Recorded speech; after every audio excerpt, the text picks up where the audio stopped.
আসসালামু আলাইকুম। চলে আসলাম নতুন আরেকটা নাস্তার রেসিপি নিয়ে। দেখে মনে হচ্ছে এটা কোনো মাংসের কাবাব বা চপ, তার কোনোটাই এটা না। এই নাস্তাটা আমি তৈরি করেছি সম্পূর্ণ বিটরুট দিয়ে। বিটরুটের অনেক পুষ্টি গুণাগুণ রয়েছে যা আমরা অনেকেই জানি না। আর বিটরুট দিয়ে যে এভাবে নাস্তাও তৈরি করে নেওয়া যায় এটাও আমরা অনেকেই জানি না। আর সসের সাথে খেতে নাস্তাটা কী যে দারুণ মজা, না বানালে বুঝতেই পারবেন না। চলুন তাহলে দেরি না করে রেসিপিটা দেখে নেওয়া যাক। নাস্তাটা তৈরি করার জন্য প্রথমে এক বাটি বিটরুট নিয়েছি, আর সেম একই বাটি দিয়ে আমি এক বাটি পেঁয়াজ কুচি দিলাম, 3 থেকে 4 টেবিল চামচের মতো কাঁচামরিচ কুচি, 1 টেবিল চামচ লবণ, অল্প একটু হলুদ গুঁড়ো, 1 টেবিল চামচ ধনিয়ার গুঁড়ো, হাফ টেবিল চামচ জিরার গুঁড়ো, 1 টেবিল চামচ চাট মশলা আর হাফ টেবিল চামচ শুকনো মরিচের গুঁড়ো দিয়ে দিলাম। তারপর মাঝখান থেকে একটু ছড়িয়ে দিলাম। এখন আমি যে বাটিটা দিয়ে বিটরুট নিয়েছি ঠিক একই বাটি দিয়ে মেপে এক বাটি চালের গুঁড়ো দিয়ে দিলাম। আবারও মাঝখান থেকে একটু সরিয়ে দিলাম। এখন এর মধ্যে দিয়ে দেবো একটা ডিম। আপনারা চাইলে 2টা ডিমও দিতে পারেন, এখানে আমি একটা ডিম ব্যবহার করেছি। ডিমটা দেওয়ার পর আমি সবগুলো উপকরণ একটু আলতো করে মিশিয়ে নেব। আগে কোনো পানি ব্যবহার করা যাবে না, আগে আলতো করে সবগুলো উপকরণ মিশিয়ে নেব। তারপর অল্প অল্প করে পানি দিয়ে নাস্তার যে উপকরণগুলো সেগুলোকে মিশিয়ে নেব। আমি সম্পূর্ণ নাস্তাটা অল্প অল্প করে পানি দিয়ে মেখে নিয়েছি। আপনারাও চেষ্টা করবেন অল্প অল্প করে পানি দিয়ে নাস্তাটা মেখে নেওয়ার। বেশি করে পানি দিলে কিন্তু নাস্তাটা খেতে ভালো লাগবে না। এরপর হাতে সামান্য একটু তেল মেখে নিলাম। তারপর অল্প একটু মিশ্রণ নিয়ে হাতে আমি আগে গোল করে নিয়েছি। গোল করে নেওয়ার পর এরকম আঙ্গুল দিয়ে চেপে চেপে একটা চ্যাপ্টা শেপ দিয়ে নিচ্ছি। আপনারা চাইলে এটা গোল রেখেও দিতে পারেন অথবা চৌকা শেপও দিতে পারেন, মানে স্কোয়ার শেপও দিতে পারেন। আমি এটা গোল শেপ দিয়েই করে নিয়েছি। একটা আমার করে নেওয়া হয়ে গিয়েছে, এখন আমি আর একটা করে নিচ্ছি। প্রথমে এরকম আলতো করে হাতে গোল করে নিচ্ছি, আর পরে হাতে একটু তালুতে নিয়ে অল্প একটু প্রেস করে চ্যাপ্টা করে নিচ্ছি। তারপর সাইড দিয়ে একটু চেপে চেপে গোল করে নিচ্ছি। একদম ঝামেলাবিহীন একটা নাস্তা, খুব সহজে তৈরি করে নেওয়া যায়।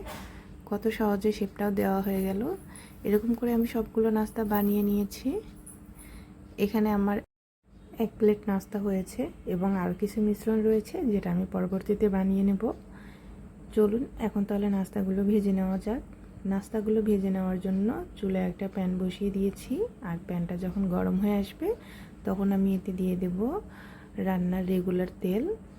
নাস্তাটা ভেজে নেওয়ার জন্য অনেক বেশি তেলের প্রয়োজন হবে না, অল্প তেলে নাস্তাটা ভেজে নেওয়া যাবে।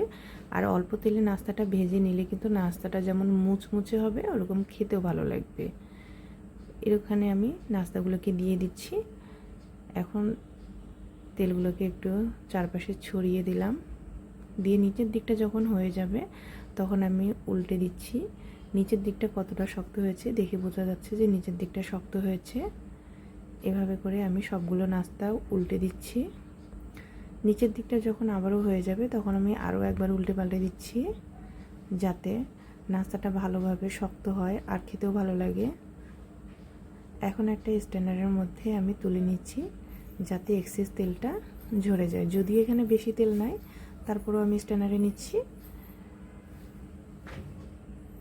সবগুলো নাস্তা তুলে নেওয়া হয়ে গিয়েছে। এখন আমি পরের ব্যাচ নাস্তাটা ভেজে নেব। এজন্য প্যানে আবারও কিছুটা তেল দিয়ে দিলাম। তেলটা গরম হয়ে আসলে সেম আগের মতো করে নাস্তাগুলো দিয়ে দেব। এরকম করে নাস্তা বানালে কিন্তু সবাই খেতে খুব পছন্দ করবে।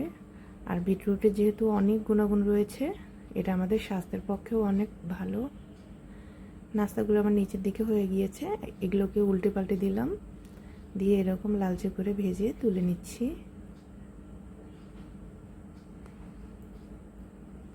এখন আমার সবগুলো নাস্তা ভেজে নেওয়া হয়ে গিয়েছে। আমি পরিবেশন করেছি সসের সাথে। এটা সসের সাথে খেতে খুবই ভালো লাগে।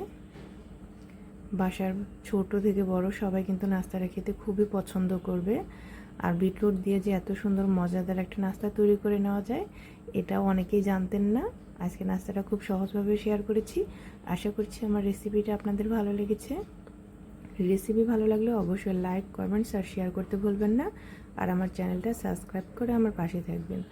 যারা ফেসবুক পেজ থেকে আমার ভিডিওটা দেখছেন তারা আমার পেজটা ফলো দিয়ে আমার পাশে থাকবেন। আজকের মতো বিদায় নিচ্ছি, দেখা হবে পরের ভিডিওতে। আল্লাহ হাফেজ।